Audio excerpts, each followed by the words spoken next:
안녕하세요. 반갑습니다. 독일에서 구조 설계하는 구조 엔지니어 김성용입니다.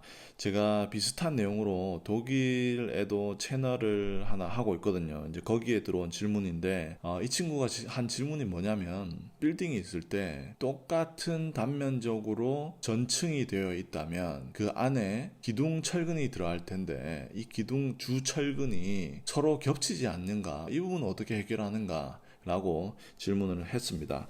자, 이 말로 하면 혹시 이해가 안 될 수도 있으니까 제가 한번 간단하게 그려볼게요. 여기에 예를 들어서 기둥이 있다고 해볼게요. 그리고 또 요 밑에는 이제 슬라브죠. 그냥 편안하게 그 설명하기 위해서 무량판 구조로 하겠습니다. 요 밑에도 이제 기둥인 거예요. 그러면 요 안에도 주철근이 있을 거 아니에요. 띠철근은 그냥 생각할게요. 요 위에도 이제 주철근이 있을 거예요. 밑에 주철근을 갖다가 이제 나중에 콘크리트 타선할 때는 길게 해서 설치를 할 텐데, 그러면 요 위에 부분에 이 위층의 기둥 철근과 중복되는 부분이 있지 않나, 이걸 이제 물어본 거예요. 요걸 갖다 이제 다시 단면에 나타내면, 예를 들어서 뭐 요렇게 봤다고 해볼게요. 그러면 이렇게 단면적이 되겠고요. 그리고 최근에 뭐 이런 식으로 있을 겁니다. 이렇게 돼가지고 있겠죠. 그리고 또 요 안에 이제 주철근이 있는 거예요. 우리가 지금 얘기하는 주철근이. 그리고 뭐 여기에도 있겠죠. 그리고 여기 그 단면은 뭐 표현 안 했는데, 예를 들어서 뭐 여기도 있다고 한번 해봅시다. 그냥 요 밑에도 똑같고 밑에 그 기둥에도, 그리고 위에도 똑같다면 똑같은 자리에 똑같은 철근이 올 수가 있잖아요. 그러면 이거 겹쳐서 이게 겹치는 부분이 되잖아요. 그러니까 이걸 이제 어떻게 해결하느냐, 이제 이 질문을 한 거예요. 이걸 어떻게 해결하냐면, 요 밑에 거를 갖다가 굽혀가지고 요렇게 올려요. 요렇게. 아이고 이거 안 맞네. 요렇게 이렇게 하다가 요, 그러니까 일자로 가지 않고 요 가다가 이게 굽힙니다. 이렇게 해가지고 요렇게 올려요. 그러니까 요거 밖에 얘를 갖다 떼보면은 이렇게 생긴 거예요. 그 이 철근을 갖다가 철근을 가지고 띠철근하고 이제 얘를 갖다 조립을 하겠죠. 그런 다음에 세운 다음에 그 다음에 그 한번 그려볼게요. 그냥 철근을 갖다가 주철근을 하고, 그리고 막 띠철근을 하겠죠. 막 여기다가 거푸집을 세우겠죠. 그리고 나서 콘크리트 타설하고, 그 다음에 슬라브 콘크리트, 슬라브 이제 철근 놓고, 그 다음에 또 슬라브 타설하고, 이제 요 위에만 이렇게 남게 되는 거예요. 그러면은 이제 이때 철근 이음을 요 빨간 걸로 해볼게요. 위에 철근은 똑같이 이렇게 하는 거예요. 얘는 어떻게 되겠습니까? 얘도 또 이제 올라가다가 이제 위에서 이렇게 꺾어지겠죠.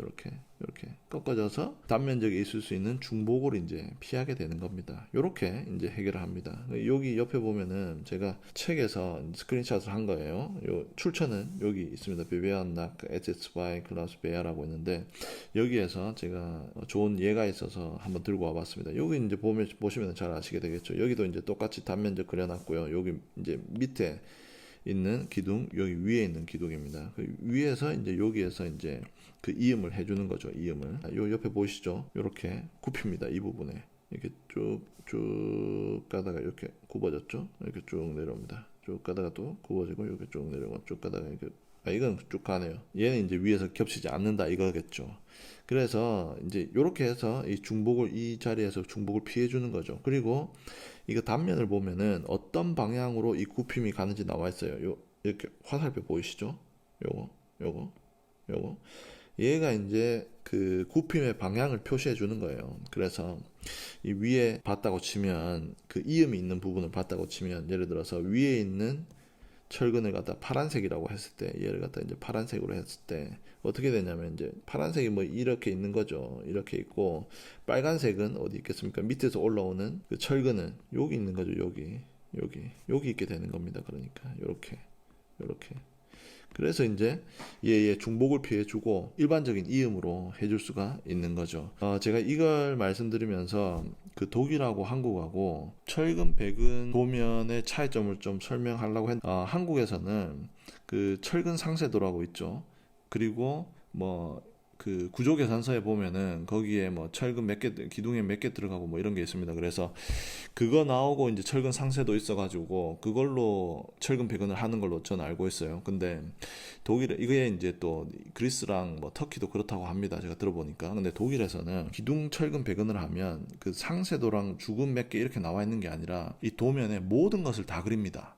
그러니까 철근이 어떻게 굽혀지는지, 뭐 상세에 들어가는 그런 철근은 뭔지, 그 길이 뭐 몇 도로 굽히는지 뭐 이런 게 다 나와요. 그리고 현장에서 뭔가 이렇게 굽히고 이런 게 아니라 미리 다 백은도에다 그려가지고 공장에다 주문을 합니다. 그럼 공장에서 그 다 굽혀가지고 나오는 거죠. 그래서 현장에서는 거의 뭐 조립만 할 수 있게, 물론 현장에서 이제 굽히는 것도 있겠지만 거의 다 조립만 할 수 있게, 그리고 또 그게 나중에 그게 기록으로 남아서 그걸로 이제 철근 물량이 얼마나 들어가는지 산출도 하고 그래요. 제가 그 다음에 철근 백운도를 보여드리면서 어떻게 생겼는지, 그리고 또 제가 방금 한 말이 뭔 말인지 좀 설명도 자세하게 해드리도록 하겠습니다. 자, 그러면서 이제 이 친구가 물어본 게, 아니 그러니까 이 친구도 알고 있어요. 이렇게 굽힌다는 거를, 이 부분을. 그러면 이제 굽히면은 그 굽힘으로 인해서 힘이 꺾이게 되잖아요. 그러면서 수평 인장력이 발생하게 됩니다. 무슨 말이냐면 철근이 이렇게 있다고 하면, 예를 들어서 여기에 이제 철근에 하중이 있겠죠. 얘가 이제 온다고 보면은 이제 여기에서 이제 탁 걸리는 거죠. 걸리면서 이제 압축, 여기도 압축, 여기도 압축, 이렇게 되겠죠. 그러면서 뭐가 생깁니까? 여기에 인장력이 발생하게 되죠.